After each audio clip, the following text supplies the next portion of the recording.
வெளிநாட்டிலே வாழும் எமது பேத்திகளுக்காக எழுதப்பட்ட ஒரு கவிதை. இந்திய மண்ணிலே பிறந்து அன்னை மடியிலே தவழ்ந்து அமுத சொற்களை சிந்தி உமது தாமரை பாதங்களால் என் மார்பினை மிதித்து என் நினைவிலே ஓவியமாய் உயர்ந்து நிற்கும் இந்தியாவின் வருங்கால தூண்களே, 27ஆம் தேதி பிறந்த நாள் காணும் பெருமக்களே, உம்மை அள்ளி அணைக்க நீங்கள் அருகாமையிலே இல்லை, அயல் நாட்டிலே உள்ளீர். ஆதலால் என் உடல் உயிர் மூச்சு அனைத்தையும் ஒரு சேர கலந்து அன்பு கலந்த முத்தத்தை கடல் வழியே அனுப்பி வைக்கிறேன்.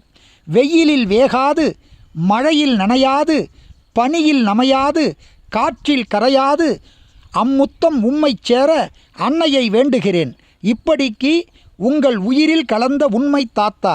நன்றி, வணக்கம்.